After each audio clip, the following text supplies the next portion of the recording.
kind of Sex Down South crew, because I will tell you, just as a presenter, I feel very taken care of on multiple levels, which is not always my experience at a conference.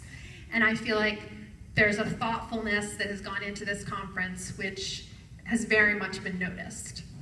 So thank you for that.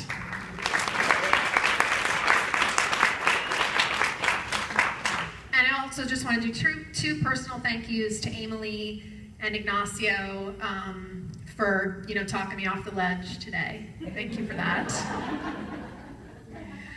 I want to start tonight with a true story, which takes place where all cautionary tales do, at a swinger convention in New Orleans. So many years ago, I was invited to teach sex workshops at this sold-out swinger convention that drew thousands and thousands of people.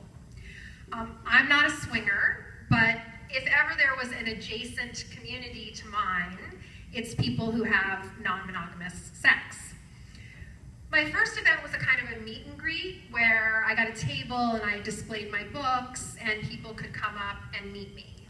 And people just really did not seem that plussed by me or really that interested in talking to me. It was an odd experience and sort of surprised me because I just thought, like, anal sex, BDSM, sex toys, like, what's not to love, right? You're swingers. But they were not really having me at all. And I was with my partner, who is trans and genderqueer, and at some point, finally, someone approached us. This couple approached us and sort of looked over all my books and said, "You must be from San Francisco."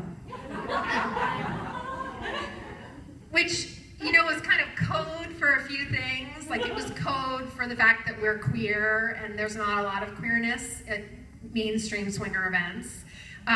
So it's kind of saying we're queer without saying queer.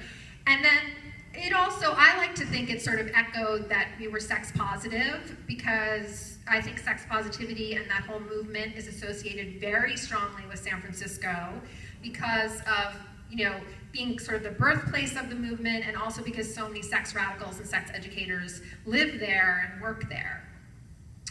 But it also served to let us know that we were not one of them. And it reminded me how most of the folks that I've met in swinger communities don't necessarily see what they do as political. From the outside, it seems clear to me that they're challenging these very powerful institutions of marriage and monogamy. But when you ask a lot of swingers about what they do and why they do it, they'll tell you that it's social and fun. Not all of them, though. We did meet this one couple who seemed very interested in talking to us. And they had all sorts of questions about all sorts of things, including gender and kink and what polyamorous was, and they were really, really engaged. He had worked for the phone company his whole life, and he had a tattoo on his ass that was a stamp that read 100% Iowa beef. She was a Mary Kay representative and a breast cancer survivor. So we will call them Mac and Beth. Remember, this is totally a true story.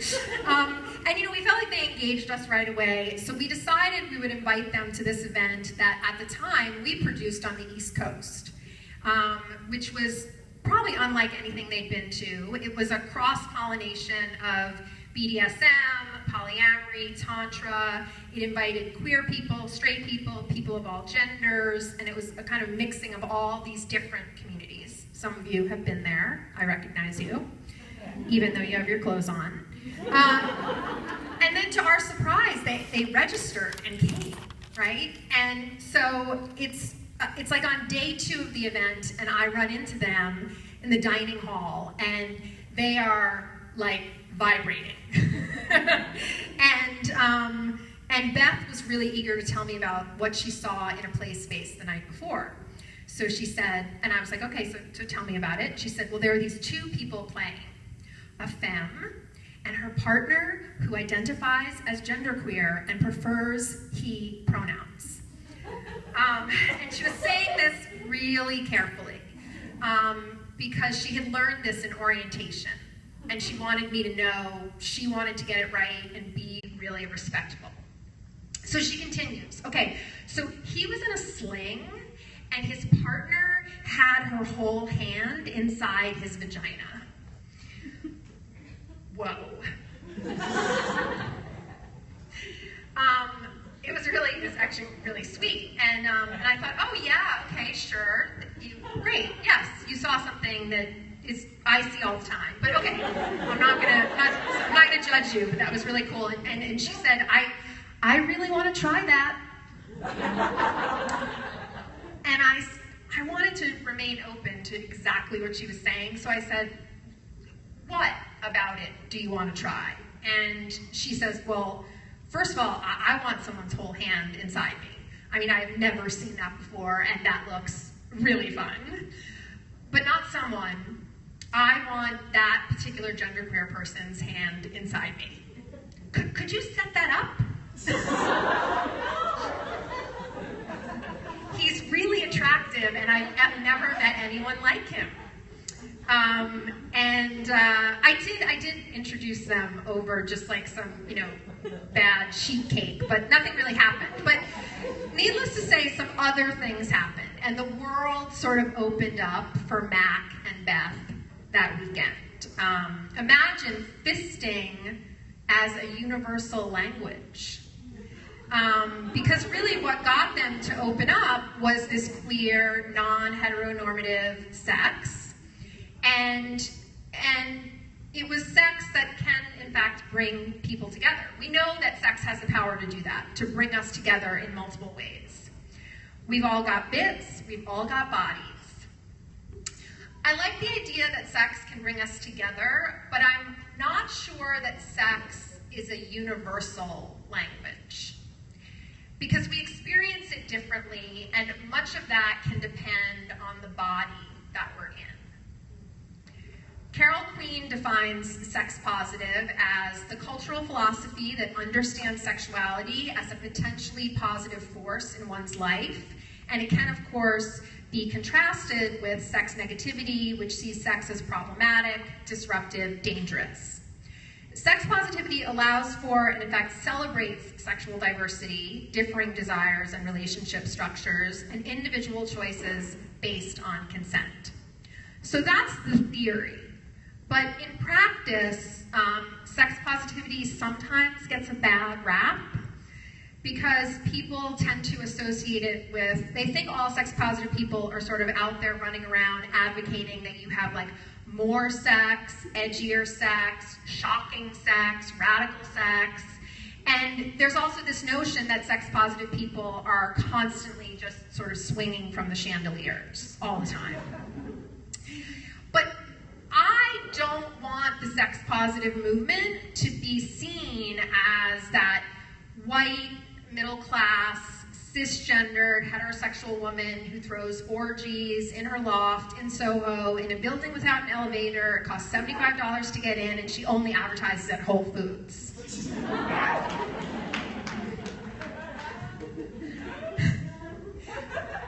Critiques of sex positivity are that we emphasize non-judgment at the expense of any critique of how desire forms, not in a vacuum, but in a really fucked up society. Hina Databoy writes on Skepchick, it's as if sex positivity has come to mean you must instantly and without criticism accept others' sexual preferences and choices. Others critique sex positivity for failing to acknowledge difference. And I think there's just this overall feeling that anything goes, or one of my least favorite phrases of all time, it's all good. But it's not. The path to sexual empowerment is paved with white people, slut walks, vagina monologues, discreet vibrators, and really good intentions.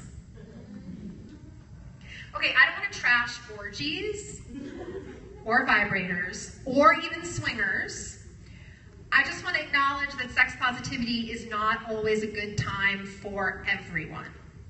That sex is empowering and healing, except when it's not.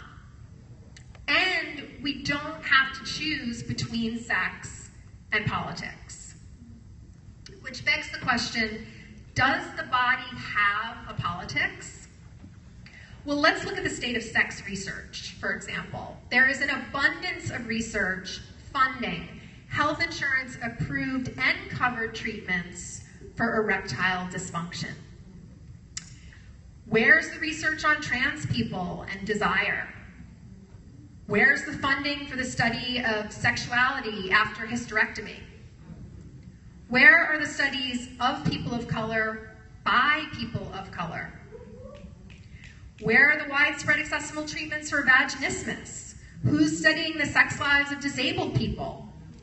And I'm not saying this work isn't being done, it's just much rarer than all the information we currently have on heterosexual men's penises, which is vast. It's a vast amount of information we have.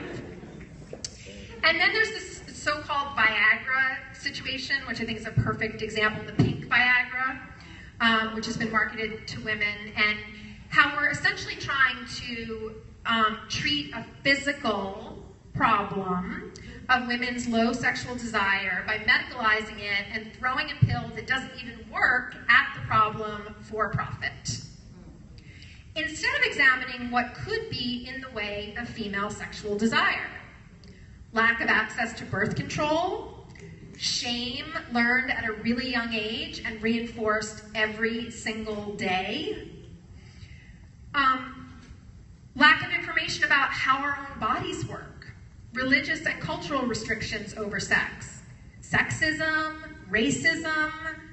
A social justice approach to treating low sexual desire acknowledges how structural inequity, rape culture, institutional erotophobia, and sex-negative messages contribute to the avoidance, confusion, ambivalence, discomfort, pain, and trauma around sex.